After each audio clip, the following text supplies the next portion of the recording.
ఇక సందీప్ దగ్గరికి వెళ్దాం. సందీప్, నిజంగా జిల్లాలో కావచ్చు, గ్రామీణ ప్రాంతాల్లో కావచ్చు, మెయిన్గా వైద్యానికి సంబంధించి ప్రజలు చాలా ఇబ్బందులు పడుతున్నారు. ప్రభుత్వం బకాయిలు చెల్లించట్లేదు, మందులకు సంబంధించి నిధులు విడుదల చేయట్లేదు. హాస్పిటల్స్లో ఈ సీజనల్గా చాలా రోగాలు వస్తున్నాయి, ప్రజలు ఇబ్బంది పడుతున్నారు. కానీ ఎక్కడ కూడా వైద్యం అందని దుస్థితి కనిపించింది. అంటే నిజంగా పేదవాళ్ళ ప్రాణాలకు లెక్క లేదు అనే స్థితిలో కనిపిస్తున్నాయని అనుకోవాలా?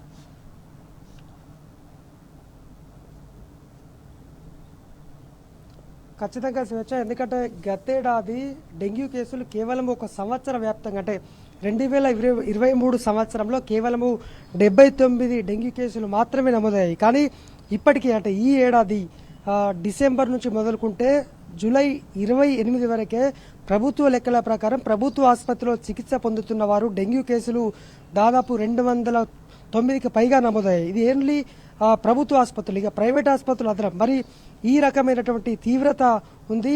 పట్టించుకునే నాదులు లేడు. పారిశుద్ధ్యము ఎక్కడికక్కడే ఉంది. ఒక ఫాగింగ్ మిషన్ లేదు. జగిత్యాల్, మెట్టిపల్లి, కోరుట్ల, ధర్మపురి, రాయకల్ ఈ 5 మున్సిపాలిటీల్లో కూడా అత్యంత దారుణమైనటువంటి పరిస్థితులు. చాలా చోట్ల అంటే మెట్పల్లి మండలంలో జగ్గసాగర్ కావచ్చు, అలాగే జగిత్యాలలోని పెంపట్ల, కోడాపూర్, అలాగే ఇటు మరికొన్ని గ్రామాలు వెల్దుర్తి, ఇలా అనేక గ్రామాలు కూడా గ్రామాలు ఇవాళ విష జ్వరాల బారిన పడ్డాయి. ఎవరు డెంగ్యూ తోటి, ఎవరు చికెన్ గున్యా తోటి బాధపడుతున్నారో అర్థం కాని పరిస్థితి. ఎప్పుడైతే ఊరు మొత్తము జ్వరాల బారిన పడుతున్నారో ఆ తర్వాత కోలుకుంటున్నటువంటి అధికారులు, తేరుకుంటున్నటువంటి అధికారులు అప్పటికప్పుడు శిబిరాలు ఏర్పాటు చేస్తూ గ్రామ స్థాయిలో వైద్యం నిర్వహిస్తున్నారు తప్ప ముందస్తు జాగ్రత్తలు తీసుకోవడంలో పూర్తి స్థాయిలో విఫలమయ్యారు.